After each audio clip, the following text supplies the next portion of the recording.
Hello everyone, Rufy here with another play and explain video.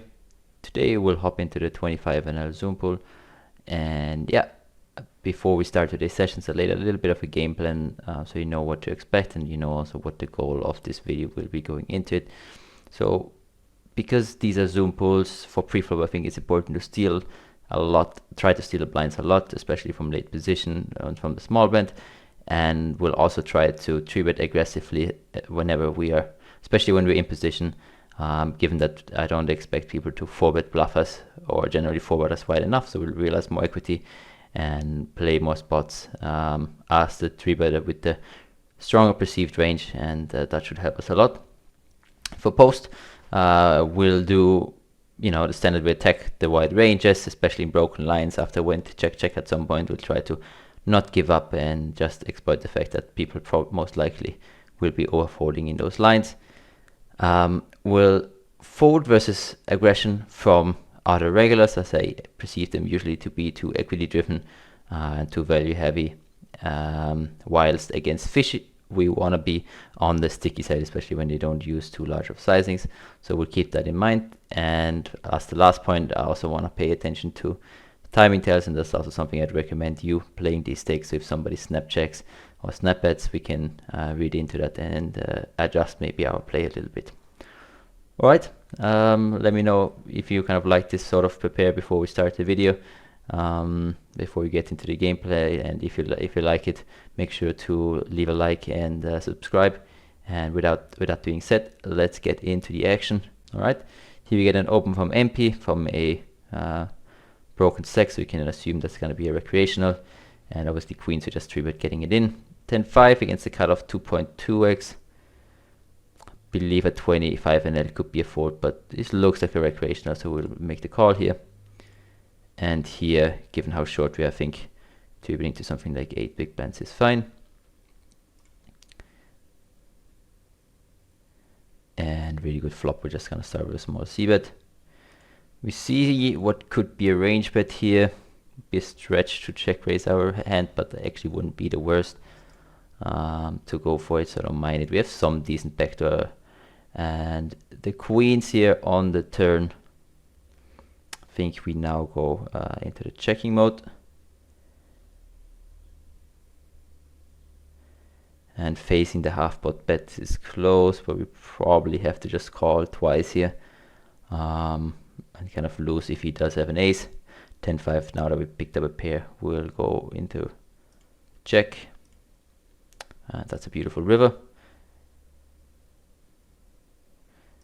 And we do beat an ace. He checks back on the turn here, and the queen comes on the river. Interesting run out now. I think a lot of 10-9s would have bet on the turn. We could definitely have 10-9. I think we're still checking, trying to win against a hand like ace-king or ace-4. And potentially do something if he bets, where he will be quite capped after checking back on the turn. He can have queen-jack, not really queens, 10-9 occasionally. But I think the jack jam here is going to work quite well. Which is, do we need to go that large? Let's go to 30. I think that's going to be big enough. He can still have some 10-9, some queen-jack in his range. But you know, we could also check raise queen-jack. And in this case, yeah, we run into top 2. That is never really going to fold. Bit of an aggressive line there. But again, his range somewhat kept there after he checks back on the turn.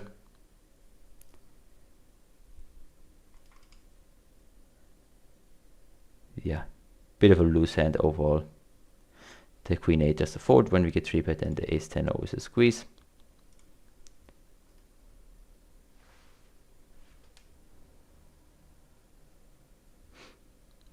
Will be folding to a 4-bet from EP, but luckily we do just take it down.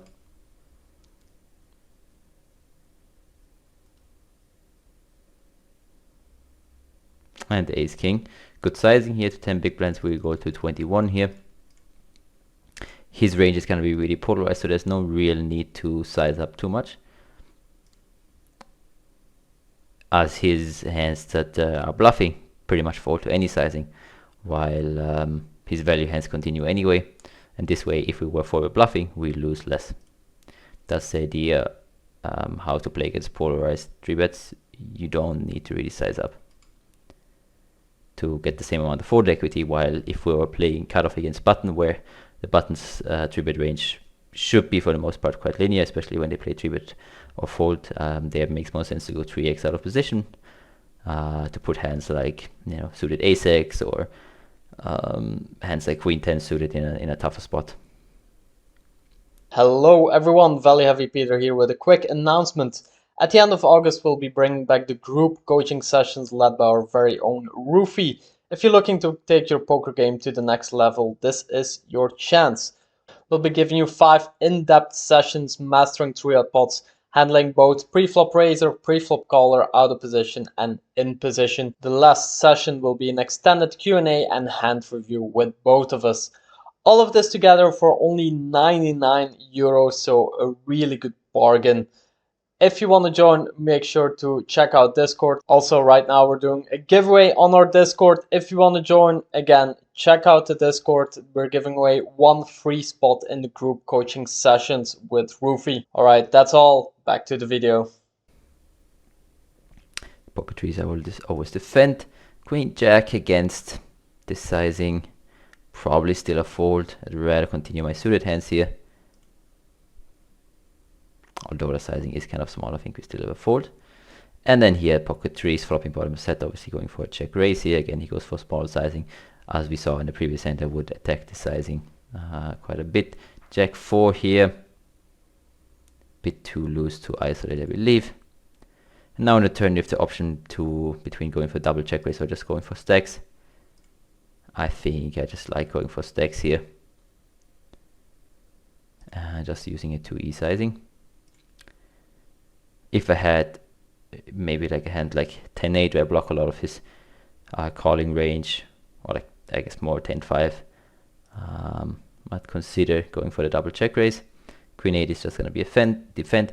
Really good run out. We're going to have 7-6. He can have that too. He can have also Queen Jack of clubs, I guess, but that's pretty much it. We still have some 6-4, a 4 deuce that we could bluff this line with. So yeah, very easy, just always jam on the river. Queen 8 is interesting here on the turn. Not going to do much betting, although my hand is certainly one that could fit in that range, but I will go for, leave the double check raise here. He checks back again, really interesting. And now we do make the flush. I think an ace is going to reopen. Anything else is very likely to check back, so I'm going to go for another check raise here. Hoping he bluffs by now. I think a lot of low pocket pairs would bet for protection. If he has like king queen, we're not really getting any value anyway, but an ace should always reopen the action at some point. While if he bet small, I'm not sure he's gonna thinly raise an ace here, and now it's maybe quite unbelievable. Like it's not very believable that I checked a flush 3 times, so we go for the big check raise on the river. Think something between 100 and 150% is good. And I could use a hand here like pocket 7s, pocket 8s here. Maybe a hand like king queen off would make a great check raise on the river. Here we went for the squeeze. We're a bit deeper, so we have to keep that in mind. Nonetheless, this is a really good board, I think. We just start with a small bet here. 6 and 4 should hold quite a bit pre. He calls rather quickly. This is interesting. Now on the turn, we obviously have a hand that's strong enough to go for stacks. However, going 2e is probably therefore the best sizing. He has also a really good card for us. He could have queens occasionally. But yeah, I think we just keep firing here. Don't think he's gonna put enough money in himself with bluffs. He's gonna fold a shit ton with, you know, 7s through jacks, but those hands are pretty much folding anyway, no matter really what sizing we pick. And we just want to get the max against a hand like occasional flatted ace king, which you can definitely do, and a hand like king jack, king 10 suited, maybe even king 9 suited. Backdoor hearts, ace jack of hearts, ace 10 of hearts, 7 8 of hearts. I think just going for the bet is the best option there. I will definitely isolate the king 5 here against a potential recreational. Being deeper here is great. We get a cold call from the small blind. Another cold call going 3 ways to the flop. Not a flop I want to range bet 3 ways, and I think a hand like king 5 with very little equity. Just want to check back and realize my equity here. 6-5 against potentially 2 weaker players I think is fine as an open. We do hit a flush draw on the turn. Small blind expect a lot of pocket pairs. Could have some traps here with 9s and 8s. And then we see a small probe from the cutoff. I think raising here is a fine play. I think given the multiway size a bit down. Calling is fine too. But I think it's just going to be really weak sizing. We just want to attack. We definitely can have an 8x here, sometimes checked back aces. The 6-5 here multi-way could be an okay bet, but you know, without the backdoor, just check back, see what they're doing, and I think on the turn now we just have to fold with the bottom end of the gutter. Again, if they were going for a smaller size, I think we could raise, we could float to bluff the river, but I think here we're just folding. And then again, same recreational. We're gonna ISO, but I think this is big enough. And the pocket 3 is gonna open. Obviously floppy 2 pair is great. However, we don't have the super nuts here. I think still starting with a small bet is better. If I had a hand like king 10, I would maybe start for a larger, go for a larger bet right away. And pocket 3 is on a really good flop, just going for a range bet. The idea here being the runner is going to change a lot.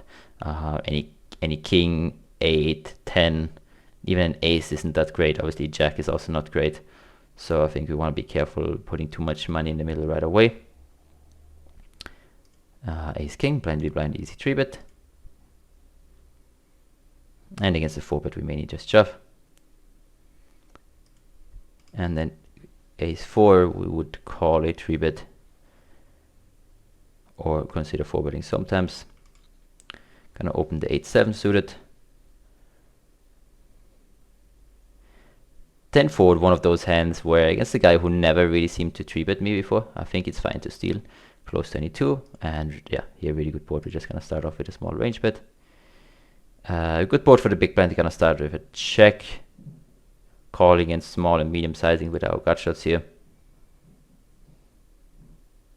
And we see a really quick check, against which we now just are gonna start to bluff. Again, making a loose ISO, but against the tighter people from the big blind, I think it's fine. And here was really important, right? We saw the snap check on the flop, which allowed us basically to go ahead and start bluffing on the turn, especially now that we picked up some more equity. Queen 3 is a bit loose, but again, I think it's fine. Going with the theme of trying to steal a lot. The only downside here is that recreationals might call a lot of hands, which makes it a bit trickier to play this post flop. And this is obviously a really good board for both of their ranges, so we start with a range check. Probably still have to call against a random half-pot bet from a fisher, though they will be quite mergy. But I think we just about have the right equity to call, you know, against a random jack 10 here or whatever. Hoping he slows down on the turn. So some potential runners where we could turn our hand in the bluff. Pocket 9s is going to become a bluff here, and we are deeper. This is really interesting. Normally you just want to go slightly clicking here, but now I think you almost want to go 3x here in position with the 9s, and unfortunately we just have to fold here with the queen 3 on the turn now. So I think here you want to size up. Maybe you could, yeah, I think this seems about right. Anything between 25 and 30 should be good here, given that we're that deep. We just take it down right away. If he puts in more money there, to be honest, I'm just folding, although in theory it's probably still a continue.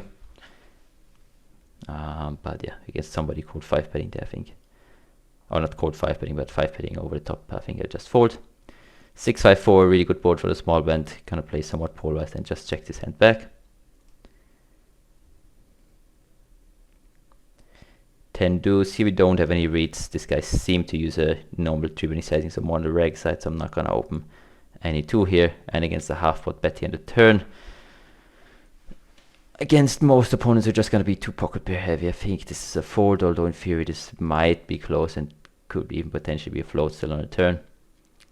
But I think more so against the big blind, who has hands like queen 7 off, king 7 suited, queen 7 suited, etc. Ace 8 just defending, and here again we made a loose open, expecting not to get 3-bet enough. And yeah, we do just either steal the blinds or steal them really frequently by check raising. Here we have an interesting hand. I think this is another really nice candidate to go for a turn check raise together with our value hands such as deuces, sevens, 10-7, king 7, etc. These ace high flush draws that have some shown value in the check line, but perform really well. And the basic idea here is that we go for one big check raise, and I think with enough flush draw we'll mainly give up and rather barrel a hand like 9-8 or maybe queen jack. Already saying we have 2 pair plus here and putting his capped 1 pair range in a tough spot, but on this river with this particular hand I think the best option is to simply give up. Here a6 I would actually squeeze, even though this hand is probably mainly called in theory. I think it's going to perform better as a squeeze here, given the big open barrel sizing and the fact that people are probably overfolding here and playing quite poorly post flop. And now we just start with a small bet.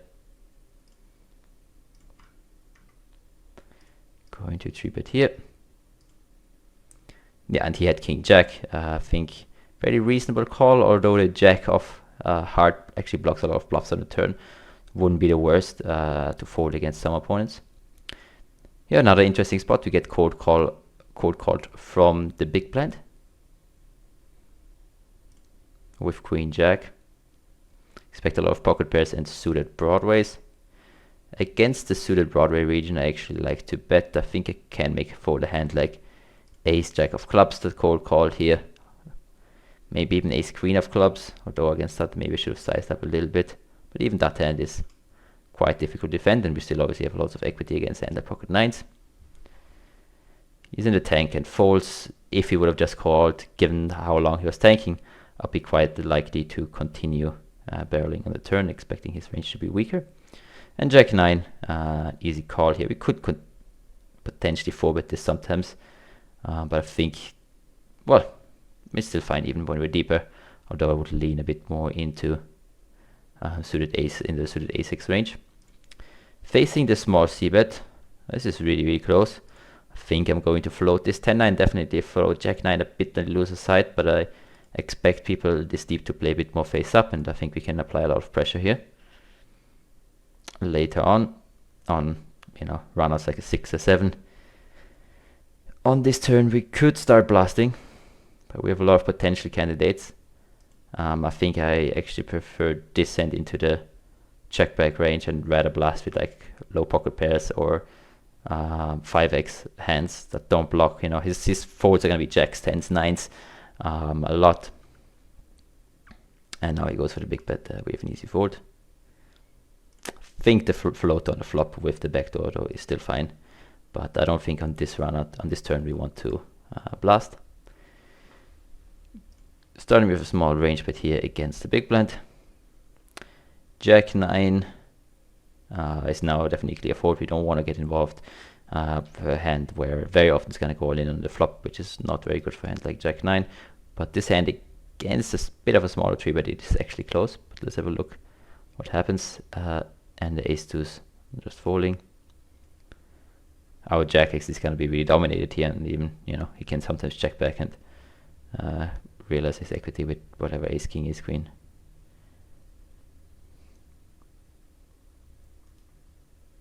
His pocket 6s. What a nice river. And the other guy cold call with queen 10 suited.